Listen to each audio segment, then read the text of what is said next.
Hello friends, आपको ये doubt है कि अब एग्जाम काफ़ी ज़्यादा नज़दीक आ चुके हैं और अब हम क्या करें। ऐसा हमने पढ़ भी लिया है, सब कुछ है, हमारा सिलेबस भी कंप्लीट है, लेकिन अब इन जो कुछ दिन बचे हैं आपके एग्जाम के अंदर, उनके अंदर आप किस तरह से पढ़ाई करें जिसके अंदर आप अच्छा स्कोर कर पाएं, या फिर आप कंफ्यूज हो। तो बच्चों मैं आपको केवल 3 ट्रिक बताऊंगा, ठीक है। 3 ट्रिक एक ऐसे ट्रिक्स हैं बच्चों जो आप सारे सब्जेक्ट में भी अप्लाई कर सकते हो, लेकिन मैथ्स के अंदर आपको ये चीजें अप्लाई जरूर करनी चाहिए। अगर आप मैथ्स को लेकर काफी ज्यादा कंफ्यूज हो कि मैथ्स के अंदर हम कैसे स्कोर करें, कैसे पढ़ें मैथ्स के अंदर इस लास्ट टाइम पर, तो प्लीज वीडियो को फुल वॉच करना। आपको एक बहुत ही अच्छा तरीका बताने वाला हूं मैं आपको। देखिए, तो सबसे पहले हम एक बात करते हैं। सबसे पहला जो हमारा पॉइंट है वो है आपका माइंड मैपिंग का, ठीक है, माइंड मैपिंग, ठीक है। अब बच्चों देखो, माइंड मैपिंग का मतलब क्या है, ठीक है। माइंड मैपिंग का मतलब यह है कि जैसे सपोज करो आपको कोई भी एक चैप्टर पढ़ लो, ठीक है। जैसे जो भी आपने चैप्टर पढ़ा, किसी भी एक चैप्टर को अपनी रफ कॉपी उठाओ और उसके अंदर उसको समराइज करो। समराइज का मतलब कैसे करना है आपको, जैसा कि सपोज करिए, जैसा कि हमने एक चैप्टर पढ़ा पेयर ऑफ लीनियर इक्वेशन। क्या पढ़ा हमने? पेयर ऑफ लीनियर इक्वेशन, ये हमारे एक चैप्टर का नाम है, ठीक है। अब बच्चों जब आपने पेयर ऑफ लीनियर इक्वेशन पढ़ा, आपको अपनी रफ कॉपी निकालनी है। उसके अंदर आपको यह डिसाइड करना है कि सर इसके अंदर कौन कौन से टाइप के क्वेश्चन बनते हैं, ठीक है। तो आप बोलोगे सर पहला इसके अंदर 2 मेथड आते हैं, एक तो आता है सब्स्टिट्यूशन मेथड, ठीक है, एक तो आता है सब्स्टिट्यूशन, दूसरा आता है एलिमिनेशन, ठीक है। और तीसरी चीज जो इसके अंदर आती है वो आपके आती है कि ये लाइन के बारे में बताओ कि लाइन जो है कंसिस्टेंट है या फिर नॉन कंसिस्टेंट है, ठीक है। और चौथी चीज इसमें ये वो भी आती है कि लाइन जो है इंटरसेक्टिंग लाइंस है, ठीक है, इंटरसेक्टिंग लाइंस है या फिर नॉन इंटरसेक्टिंग, ठीक है, इंटरसेक्टिंग, नॉन कंसिस्टेंट, इनकंसिस्टेंट, या फिर सॉल्यूशन, ठीक है। कैसे? जैसे कि आपको क्या सॉल्यूशन होगा, नो सॉल्यूशन होगा, या फिर मैनी सॉल्यूशन होगा, है ना, या फिर ठीक है यूनिक सॉल्यूशन, ठीक है, यूनिक सॉल्यूशन यानी वन सॉल्यूशन। अगर इस टाइप के आपने इसको समराइज कर लिया कि बस इस चैप्टर के अंदर मेरे इतनी चीजें जो है इंपॉर्टेंट है बच्चों, तो आपको ये सारी चीजें पहले अपने दिमाग के अंदर हर एक चैप्टर को निकालिए रफ कॉपी के अंदर और उसको समराइज करिए कि क्या मेरे को ये सारी चीजें आती हैं या नहीं आती हैं, ठीक है। चलो, अब आती हैं मेरे को चीजें, ठीक है, तो इनको भाई इनको रिवाइज करो, इनको देखो कि सब्स्टिट्यूशन मेथड के अंदर क्या होता है। और आपको ये पता है कि एग्जाम के अंदर फिक्स है एलिमिनेशन मेथड या सब्स्टिट्यूशन, दोनों में से एक मेथड आएगा आपका, ठीक है। और ये आपके सारे नेचर ऑफ सॉल्यूशन जो भी होगा आपके लीनियर इक्वेशन से, वो पता करने के लिए भी ये चीजें आती है, ठीक है। तो इन सारी चीजों को लिखिए आप एक बार, ठीक है। उनके कोशिश करें कि आप इनके साथ में इनके एक एग्जाम्पल भी लिखते जाएं, ताकि आपके लिए शॉर्ट नोट भी बन जाएंगे आपके एंड टाइम पर रिवीजन करने के लिए, ठीक है। तो पहली चीज आपको समझ में आएगी माइंड मैप कैसे करना है। किसी भी सब्जेक्ट का ले लीजिए, साइंस का ले लीजिए, साइंस के अंदर सारे टॉपिक्स को अपने लिख लीजिए, उनको मेमोराइज कीजिए कि इसके अंदर ये होता है, इसकी डेफिनेशन ये होती है, इसके अंदर ये इंपॉर्टेंट चीज, इसके अंदर ये इंपॉर्टेंट चीज है, वो सारी चीजें आपको ही करनी होगी। यही एक सबसे अच्छा तरीका है, ठीक है। चलिए बात कर लेते हैं सेकेंड मेथड की, ठीक है। अब देखिए सेकेंड मेथड की हम बात कर लेते हैं। तो देखो सेकेंड मेथड आपको बताता हूं मैं, जो है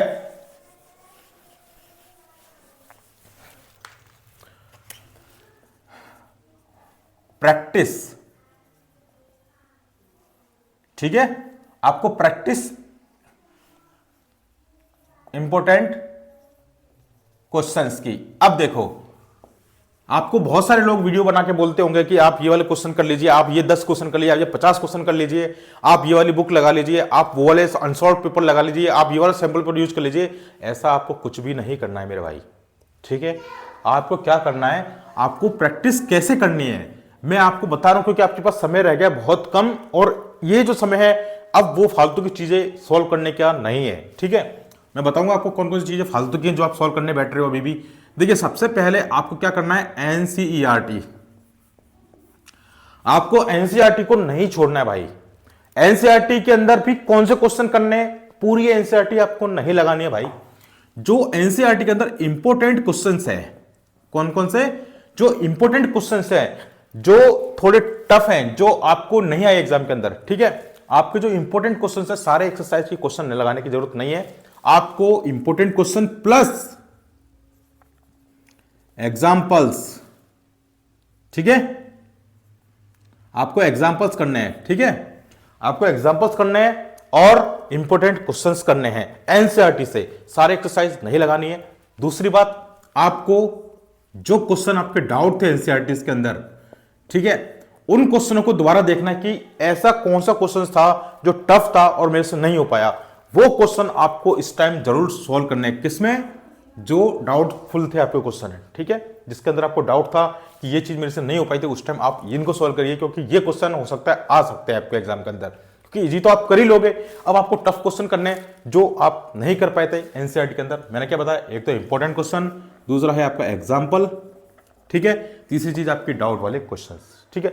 इसके साथ में आपको दूसरी चीज जो करनी है बच्चों, वो लगाने हैं PYQs, ठीक है। प्रीवियस ईयर क्वेश्चन पेपर आप हर चैप्टर का लगाइए, ठीक है, जो इंपॉर्टेंट क्वेश्चंस हैं। आपको बस ये दो चीज करनी है, एनसीईआरटी के इंपॉर्टेंट क्वेश्चंस प्लस एग्जांपल्स को कभी मत भूलना भैया। एग्जांपल्स आपके बहुत ज्यादा इंपॉर्टेंट है, क्योंकि एग्जांपल से ही क्वेश्चन आता है ना। और प्रीवियस ईयर के क्वेश्चन पेपर लगाइए, आपको पता चलेगी क्वेश्चन किस तरह से बनता है बोर्ड के अंदर। ये आपके लिए काफी ज्यादा जरूरी है।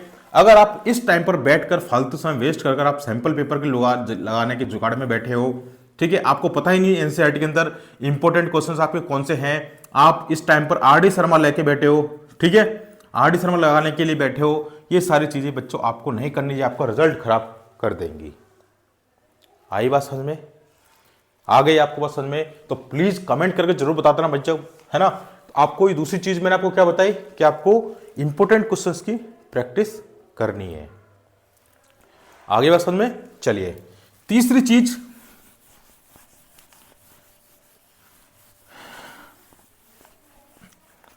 Writing practice. मतलब कि राइटिंग प्रैक्टिस का मतलब यह नहीं है कि आप अच्छी राइटिंग लिख रहे हो। राइटिंग प्रैक्टिस का मतलब भाई अच्छी राइटिंग लिखना नहीं है। राइटिंग प्रैक्टिस का मतलब यह है कि आप जो भी क्वेश्चन करोगे, चाहे किसी भी सब्जेक्ट का करो, चाहे मैथ्स का करो, चाहे साइंस का कर रहे हो, चाहे सोशल साइंस से कर रहे हो, आप उस क्वेश्चन का जो सॉल्यूशन है उसको रिप्रेजेंट कैसे करते हो, वो चीज आप खुद लिखिए। और फिर प्रीवियस ईयर की जब आप सॉल्यूशन देखोगे, उनके अंदर आप देखिए कि उनमें कैसे सॉल्यूशन को लिख रखा है, ठीक है। बच्चे को आता सब कुछ है लेकिन वो रिप्रेजेंट नहीं कर पाता है। जब आप एक बार बताओ, जब आपको आता सब कुछ है लेकिन आप अगले बंदे को नहीं समझा पाओगे, तो उस चीज से कोई मतलब नहीं है। चाहे आपको कितना ही ज्ञान हो आपको, लेकिन आप जब किसी दूसरे को अगर वो चीज नहीं समझा सकते हो, तो फिर क्या मतलब है उस चीज का, ठीक है। तो इस चीज का ध्यान रखिए कि आपको प्रेजेंटेशन आप कैसे करते हैं, ठीक है। आपकी प्रेजेंटेशन बहुत ज्यादा इंपॉर्टेंट है आंसर्स की, ठीक है। किसकी? आंसर्स की आपको प्रेजेंटेशन पूरी लिखनी है। एक बार आप करके देखिए, फिर प्रीवियस क्वेश्चन से आपका सॉल्यूशन को मिलाइए कि आप कहां गलती कर रहे हैं, ठीक है। आपको अपनी इसके अंदर दूसरी इंपॉर्टेंट वो क्या है, मिस्टेक्स। आप अपनी गलतियों को जरूर पहचाने भाई, कि आप जब क्वेश्चन को आंसर लिख रहे हैं तो उसके अंदर गलती क्या क्या कर रहे हैं। अपनी कैलकुलेशन की गलती हो रही है आपके अंदर, चाहे आप थ्योरी के अंदर लिख रहे हो तो उसके अंदर कौन कौन से स्टेप्स के अंदर गलती कर रहे हो आपको अपनी गलती जरूर फाइंड करनी है। अगर आप अपनी गलतियां अभी भी फाइंड नहीं कर पा रहे हो तो फिर बाद में कोई मतलब नहीं है। फिर आप बोलोगे कि सर मेरे को तो इतना कुछ आता था, लेकिन फिर भी मैं कॉपी में लिख के भी आया, लेकिन मेरे फिर भी मार्क्स कम आए। तो ये सारी चीजें आपको अवॉइड करनी है। आपको लिखने का प्रेजेंटेशन आपका काफी ज्यादा अच्छा होना चाहिए। मैंने एक वीडियो भी बनाया था कि आपको कैसे लिखना है बोर्ड एग्जाम्स के अंदर, उसका लिंक आपको डिस्क्रिप्शन के अंदर मिल जाएगा। और दूसरी चीज है, आपको मिस्टेक्स अपनी पहचाननी है कि मैं ये गलती करता हूं, ताकि आपको अपनी गलतियां पता चल जाए। जब किसी भी मैथ्स के क्वेश्चन को सॉल्व करो, आप देख लीजिए पहले, एक बार सॉल्व हो जाए उसके बाद देख लीजिए कि आपने कोई गलती तो नहीं करी। चाहे वो साइन की मिस्टेक्स हो सकती है, चाहे आपने कुछ ऐसा लिख दिया हो नंबर जो आपको खुद को पढ़ने में गलत आ गया हो, है ना। तो वो सारी चीजें आपको देखना है। क्वेश्चंस को भी देखना है कि आप क्वेश्चन पेपर के अंदर किस क्वेश्चन का सॉल्यूशन लिख रहे हो। कहीं तो सॉल्यूशन है किसी दूसरे क्वेश्चन का, लिख आप किसी दूसरे क्वेश्चन में लगा रहे हो, तो ये भी चीज गलत है ना। चलिए अब आपको एक बहुत ज्यादा इंपॉर्टेंट चीज बताता हूं बच्चों, जो आपके लिए काफी ज्यादा हेल्पफुल रहेगी। हमारा एक नया बैच बनने वाला है, ठीक है, नया बैच बनने वाला है। जो कि है टॉपर्स नाम से, ठीक है, टॉपर्स नाम से बैच बनेगा बच्चों, जिसकी जो फीस है ना काफी ज्यादा कम है। इसकी जो फीस है भाई वो है 399, ठीक है, इसकी जो फीस है 399 बच्चों। इस कोर्स के अंदर आपको जो आपके जितने भी दिन बचे हैं एग्जाम तक, फरवरी तक, ठीक है, हम आपको पूरा चीज बताएंगे हर एक सब्जेक्ट के लिए, ठीक है। मतलब कि आपको मैथ्स और साइंस, हम दो सब्जेक्ट को इंक्लूड करते हैं, केवल मैथ्स और साइंस। मैथ और साइंस के अंदर बच्चों में आपको एनसीईआरटी के अंदर कौन कौन से क्वेश्चंस इंपॉर्टेंट है ये बताऊंगा, ठीक है, कौन कौन से क्वेश्चन आपको इंपॉर्टेंट है, कौन कौन से क्वेश्चन आपको कर रहे हैं वो बताऊंगा, ठीक है। पीवाईक्यूज आपको सॉल्व कराऊंगा, प्लस आपको प्रेजेंटेशन, आपको आंसर को अपने कैसे प्रेजेंट करना है, कॉपी के अंदर कैसे लिखना है, ये सारी चीजें आपको मिलेंगी। आपको कहीं पर भी कुछ करने की जरूरत नहीं पड़ेगी। आपको प्रीवियस ईयर क्वेश्चन भी कराए जाएंगे उसी चैप्टर के।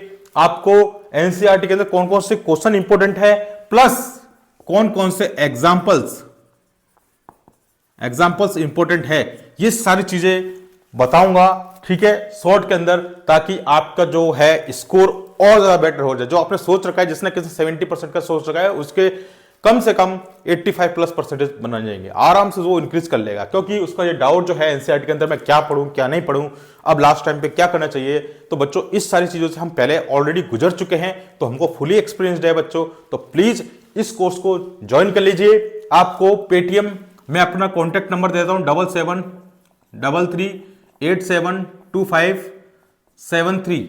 आप इस नंबर पर मुझे कांटेक्ट कर सकते हैं और अपना रजिस्ट्रेशन इसमें कोर्स में करवा सकते हैं। जितना जल्दी हो सके इसको ज्वाइन कर लीजिए, और आपको पूरी क्लास दी जाएगी बाकायदा, ठीक है, आपको पूरी क्लास दी जाएगी, आपको समझाया जाएगा, ठीक है, कि आपको क्या क्या चीज करने हैं। तो ये चीज है आपके लिए काफी ज्यादा इंपॉर्टेंट है। इतना 2 महीने का फीस है, देख लीजिए, आप सोच लीजिए 399 के अंदर हम आपको 2 महीने तक पढ़ाएंगे, पूरा अच्छे से आपके एग्जाम तक साथ देंगे हम, ठीक है। तो आपको ये चीज काफी सस्ते में मिल रही है, इससे कम रेट में आपको कोई भी नहीं देगा, ठीक है। तो प्लीज चैनल को सब्सक्राइब जरूर कर लेना और वीडियो को शेयर कर देना अपने फ्रेंड्स के साथ, ताकि उनकी भी हेल्प हो सके। और फिर मिलते हैं नेक्स्ट वीडियो में, जब तक अपना ध्यान रखिए और पढ़ाई करिए, टाइम वेस्ट मत करिए।